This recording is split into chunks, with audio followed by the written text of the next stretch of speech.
Jain friends, I'm Major Gaurav Arya and you're watching the Chanakya Dialogues English. 20 people offer namaz, nobody says anything. Tomorrow there'll be 50, 100, 500, 1000.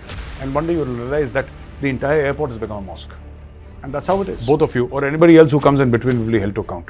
So America has enough firepower there positioned to start a war and finish it. And I don't think Iran is mad enough. Jain friends, I'm Major Gaurav Arya and you're watching the Chanakya Dialogues English. Like this video, subscribe to our channel and don't forget to press the bell icon in Pakistan. Dera Ismail Khan. 2 policemen have been killed, 3 have been injured, out of which 1 is critically injured. Now, this is, in a series and a spate of suicide attacks that have taken place in Pakistan. You're well aware of another attack that had taken place in Dera Ismail Khan and Khyber Pakhtunkhwa 2 days back, in which 5 policemen were killed, and you're also aware of the Gwadar attack in which 14 Pakistan army people were killed. Now, there is another attack that has happened which I'd like to bring to your notice, and this is again, in Pakistan, Khyber Pakhtunkhwa. This was an intelligence-based operation, IBO, in which Lieutenant Colonel Mohammad Hassan Haider and 3 other soldiers were killed. So, Lieutenant Colonel Mohammad Hassan Haider, Naik Khushdil Khan, Naik Rafiq Khan and Lance Naik Abdul Qadir all were killed. Now, you see what's happening here is that ever since Pakistan announced the mass expelling of Afghan refugees, and some of them born in Pakistan, there are cases, small little kids born in Pakistan, their parents were born in Pakistan, their grandfathers came in 80, 81, 82. You see, so I don't know what Pakistan is up to, but the Taliban said that, be very careful and only sow which you can reap. So, in idioms, they've conveyed a very serious warning to the Pakistani establishment that there will be repercussions. And these repercussions have started. And while Pakistan may blame Israel and the United States and India, normally that is what happens in Pakistan. And this is why Pakistan does not improve, because the Pakistanis are never looking at their own failures. They're forever blaming somebody else for their misfortunes. And like in the World Cup, for example. So apparently India has put a microchip in the ball and the microchip makes the ball swing and seam. You see, this is a typical Pakistani attitude. The Sri Lankans have been telling their team that you're not playing well. The British have told their team, you're not playing well. The Bangladeshis have told their team that you're not playing well. The South Africans have told their team, you need to put in more hard work. And the Australians likewise. It is only Pakistanis who have not told their teams that you need to work hard. They're saying, no, there is a microchip, right? And there is some voodoo magic. And the Indians have done some voodoo on the pitch that as soon as the ball drops, the bowler, when he bowls, it becomes a bowling pitch. When he bats, it becomes the batting pitch. And these are educated people in Pakistan who are talking of this microchip in the ball. Well, ladies and gentlemen, this is what it is. And unfortunately, we have such neighbors anyway. So what is the talk here about? You see, what is the talk here about? The talk here is essentially that in Pakistan, the number 1 agency of the world, as per the Pakistanis, they say that the ISI is, that's what the Pakistani says, at the top of the world and it's number 1, etc. Now, my question is, what is this so-called number 1 agency doing? Is it sleeping? No. It is busy gathering proof against Imran Khan, proof that they have not been able to find, but it's busy fixing people in the Pakistan Tehreek-e-Insaf. Catch hold of that guy, put him in jail. Put a CCTV camera inside his bedroom. Okay, he is talking to a woman, record that phone call and try and embarrass him publicly. This is what the ISI is doing actually. The ISI has no handle of what's going on in the country, what's going on outside. The ISI is totally and totally dedicated to power broking inside Pakistan. They're not focusing on external intelligence at all. Which is why, all these attacks are happening. 4 attacks in 3 days. ISI has no clue. After all, when the Pakistanis say that we feel that it is number 1, so what does that number 1 mean? And what about their so-called number 1 army? Every day, illiterate terrorists are coming and mauling them very badly and they're unable to do anything. So this is their so-called number 1 army and their so-called number 1 intelligence agency, ladies and gentlemen. Now, Pakistan, again, 161 loans taken, worth $68.9 billion US. Pakistan constituted China's 3rd largest country-level loan portfolio anywhere in the world after Russia and Venezuela. Interestingly, both Russia and Venezuela have lots of oil and both are under sanctions and both need China to survive.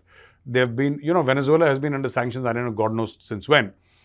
Russia also was under sanction, but after it invaded Ukraine, there were enhanced sanctions on Russia. And today, Russia is the top loan taker from China, followed by Venezuela. And at number 3, there is Pakistan. And Pakistan has also taken $28.13 billion in rescue lending. What is rescue lending, ladies and gentlemen? When nations get stuck, they are unable to pay back their loans, they are unable to pay their dues, they are unable to meet, their commitments that they've given to the rest of the world. So when they get stuck, countries like Pakistan turn to China, China gives them money, and then they're able to meet their obligations and their commitments. So this is called rescue lending. And so Pakistan right at the very top. And this news was published by Dawn News, Pakistan's biggest English newspaper. And it was reported by Aid Data, a US-based international development research hub. So I don't know what Pakistan is doing. $68.9 billion in loans, $28.13 billion rescue lending. And yet Pakistan has to beg for $1 billion from multilateral agencies. It has to beg for $1 billion from Saudi, China, America, everybody and his uncle who's willing to pay Pakistan a penny and a dollar. I don't understand how this country, survives. I have no idea. I mean, see, one thing is to live from day to day and survive. But when I say survive with self-respect. Live with self-respect and honor. You can't be perpetually begging. You have 60, 70, I don't know how many billions of dollars worth of loans that you need to repay. You see, and they said only 2% is actually investment of what China has put into Pakistan. So the Pakistanis think that no, 50, 60, 70 billion dollars all investment by China. Now this data shows no, it's not investment, yeah. It's not investment. Only 2% is investment, rest are loans. You've taken money, you've gobbled up that money. And you have to pay back that money. Even if China has made a road in Pakistan, let's say it's made a lovely motorway, a lovely superhighway. The fact of the matter is China has made it. And you have to pay back the money. So it's not like you own it. China owns it. All right. And Prime Minister Modi meets the President of Iran, Sayyid Ibrahim Raisi.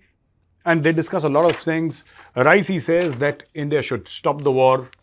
Prime Minister Modi's, puts a lot of emphasis on stopping of terrorism. The fact of the matter is that both Hamas and Hezbollah are funded by Iran, this regime. And the Iranian leader has asked the Indian government to mediate and help in resolving the conflict.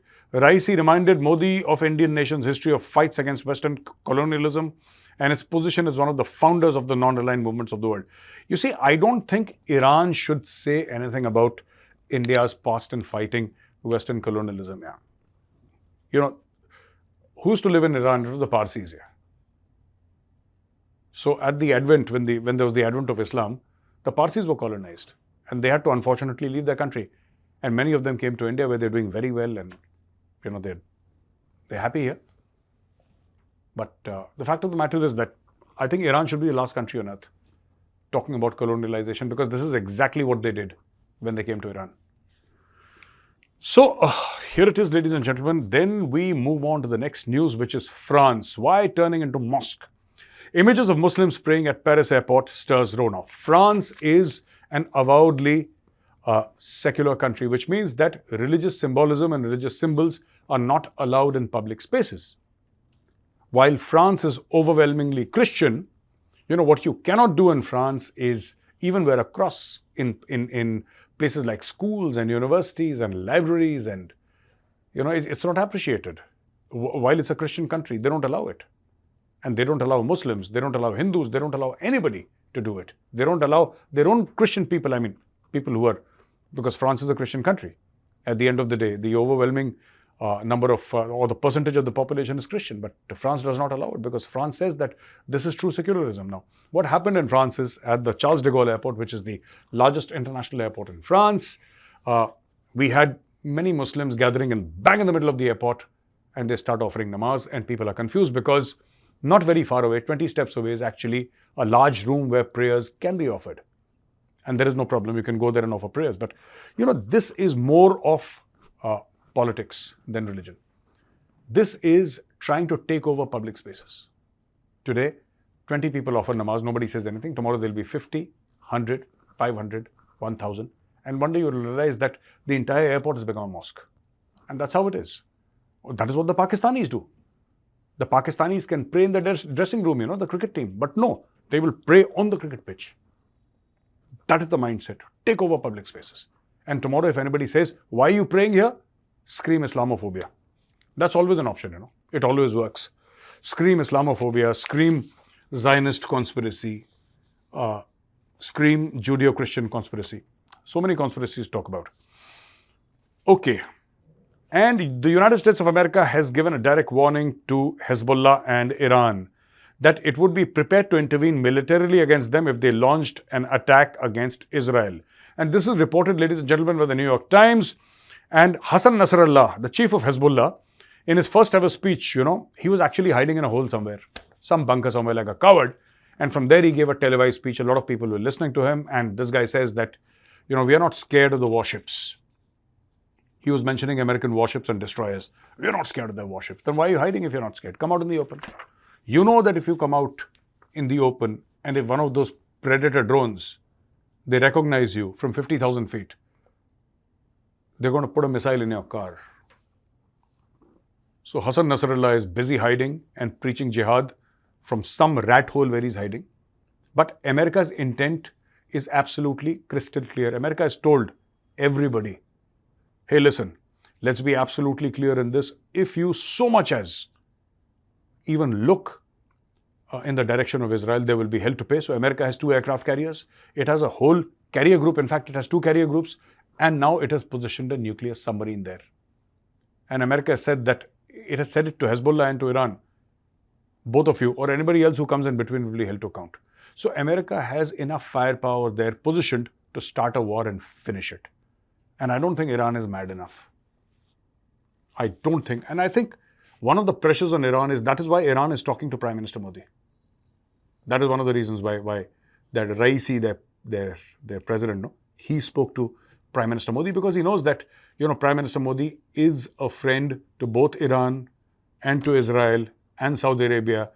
Except for Pakistan, we are friends with everybody. Even with China, we do so much of business. Except for Pakistan, we are friendly with every country in the world. So here is what it is. Now, and in Sweden, bomb Israel demanded protest, Israeli flag burned outside synagogue.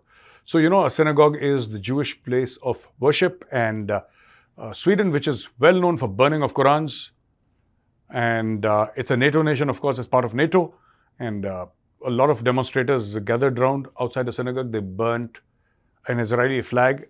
That is one part of it, but the main thing is that these guys actually, they said bomb Israel. So you see, it's finally your fault. France is at fault, Germany is at fault because when this crisis happened, you opened your doors to the entire world. You said, come, come, come. You felt very large-hearted. And those people have now, they almost burned France to the ground a few months back, no? You remember? All these guys, all these immigrants, they almost burnt France to the ground. Thousands of automobiles burnt, hundreds of houses burnt, libraries burnt. Like locusts everywhere, burning, pillaging, raping, murdering. It's like the Mughal horde of Genghis Khan going everywhere and just laying waste everything that they come in contact with. And these are people from 4-5 countries generally. I'm telling you, you have the Palestinians, who are the biggest crooks. You have people from Yemen. You have people from Syria. You have the Lebanese, right? These 4-5 countries, wherever they go, there is a problem. You'll never find Saudis involved in a problem like that. You'll never find people from the UAE involved.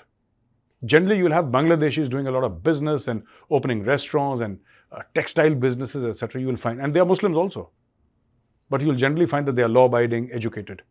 It is these 4, 5, 7, 10 countries which cause chaos wherever they go. And the chief amongst them, who has the biggest victim card in the world, ladies and gentlemen, is Palestine. Now, with that, I come to the end of the video. And now for question and answers. And here is the first question from David Green. Hello, Major. Hello, David. The Indian Muslim population is about to become the largest Muslim population in the world. Should the rest of us be worried about this? Actually, see, it's the way you look at it. I don't think it's a cause of worry like that. But the fact of the matter is that, Indonesia has a large Muslim population and Indonesia is largely peaceful. Indonesia is very much at peace with their, I will not say Hindu ancestry, but Hindu culture, in some part also ancestry. Their national airline is called Garuda. They're the national airline, and I believe on one of their currency notes they have Lord Ganesha's photo also. So all these things are there. But it's essentially the mental makeup of a population. So I don't think I'm qualified to comment on this, and I don't think I should. But the fact of the matter is that, there are a lot of Muslims in India. I think the second highest population of Muslims in the world, or the third highest. No, Indonesia is the largest, and I think we have more Muslims than Pakistan. I don't know. Pakistan is second or third or something like that. I'm not very sure of this. So this is all like, it's how you, is the narrative. So I think we need to speak to the Muslim leaders, because clearly Indian Muslim leaders have been misguiding the population for a very long time. Over 100 years, even before India became independent, they've been regularly misguiding the Indian Muslim. Regularly. There are lovely articles written by Muslim intellectuals which actually, they sort of share their frustration that what is happening in the community. A lot of potential, a lot of good people coming out, but the leadership, unfortunately, the political leadership and the religious leadership of the Muslim community in India, I think that needs to step up. Deepak Wagle is Pannu terrorist citizen of US and Canada? Both. He has, I believe he's citizen of US and Canada. Why is the government quiet? Are they not responsible to showcase the commitment to fight international terrorism? Of course. What Pannu does is, Pannu is a funny character, and Pannu is a very interesting character, Gurpatwan Singh Pannu. What he does is he speaks between the lines. So he'll not say, I'm going to bomb an aircraft. You see, he knows that Kanishka, after all these years, is still fresh in the minds of so many people. Okay? So it's still there. Somewhere in the background, Kanishka is fresh in the minds of people, and every time there is a Khalistani episode which happens, people remember Kanishka. He knows that. So then he says, Air India. Why Air India? Air India belongs to the Tata Group. Why Air India? Why not Vistara? Why not Indigo? Why not SpiceJet? Why not? India has got so many other airlines, yeah. But he chooses Air India. Why? Because Kanishka was in Air India, So he's not saying he's going to bomb something. He's not saying that. What he's saying is that, he's insinuating stuff and he's playing between the lines. Pannu's a sharp character in the sense, yeah, he's stupid, but Pannu's also, he's like a fox. He's not intelligent, but he's cunning. Do you get the difference, please? I hope you get the difference. He is cunning. He's not intelligent. He's like a fox. He's not wise. There is no knowledge and wisdom in Pannu. He's like a fox. So he knows where to steal stuff from, that sort of thing. So this is what Pannu does. Nothing to be worried about, absolutely. The man is a joke, right? And he's best ignored, or at best made fun of. So ladies and gentlemen, thank you very much for watching this video. If you like this video, press the like button, subscribe to our channel, and don't forget to press the bell icon. Jai Hind, Vande Mataram, Bharat Mata ki Jai.